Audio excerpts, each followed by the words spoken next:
పట్టణంలోని ప్రభుత్వ ఆసుపత్రి వద్ద కార్ అసోసియేషన్ వారి ఆధ్వర్యంలో ఏర్పాటు చేసిన చలివేంద్రాన్ని మున్సిపల్ చైర్మన్ నుగ్గిళ్ల మల్లయ్య ప్రారంభించారు. ఈ సందర్భంగా వారు మాట్లాడుతూ ప్రభుత్వ ఆసుపత్రికి వచ్చే వారికి వివిధ కారణాలతో పట్టణానికి వచ్చే ప్రజలకి వేసవికాలం దృష్ట్యా కార్ అసోసియేషన్ వారు చలివేంద్రాన్ని ఏర్పాటు చేయడం జరిగిందని చాలా సంతోషమని అన్నారు. అనంతరం మున్సిపల్ చైర్మన్ 28వ వార్డు 9వ వార్డు కౌన్సిలర్లు నదీం, తూముల లత, సుభాష్ని ఘనంగా సన్మానించారు. ఈ సందర్భంగా అసోసియేషన్ వారికి చైర్మన్ ధన్యవాదాలు తెలియజేశారు. ఈ కార్యక్రమంలో అసోసియేషన్ సభ్యులు గోపాలరావు, గోపి, భరత్, శ్రీనివాస్, రమేష్, రాజకుమార్, చంద్రమౌళి తదితరులు పాల్గొన్నారు.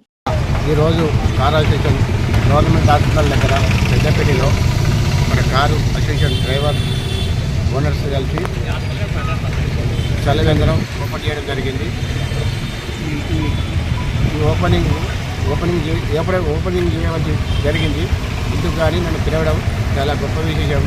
అందులో నన్ను పిలిచి కూడా నా స్థాయి నేను కూడా వీళ్ళతో ఇటువంటి నుంచి పైకి వచ్చిన వాడిని, ఈ స్థాయి నుంచి డ్రైవర్ సైడ్ పైకి వచ్చిన వాడిని నన్ను గుర్తించి కూడా నన్ను సన్మానం చేయడం జరిగింది.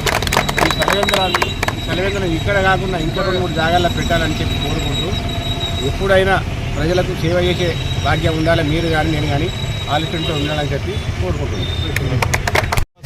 ఇంకోటి సన్మానం గురించి సుధా కార్ అసోసియేషన్కు పోయి 2 సార్లు 3 సార్లు కలిసి మేము తీసుకొచ్చి రాగానే అన్న తమ్ముడు నీ కోసం నేను ఏడికంటే ఆడికి వస్తా అని చెప్పి మన కార్ అడ్డం మీదనే సన్మానం చేసుకుంటా అని చెప్పి మాకు గర్వంగా మాకు మాట ఇచ్చిన వచ్చిండు. కాబట్టి మేము చాలా గర్వపడతాం. ఈరోజు మల్లన్న వచ్చినందుకు మేము డ్రైవర్ల ఓనర్లం కలిసి బాగా ఆనందంతో ఇవాళ మల్లన్న వచ్చినందుకు ఖుషిగా ఉన్నామని చెప్పి నేను మాట్లాడుతున్నాను.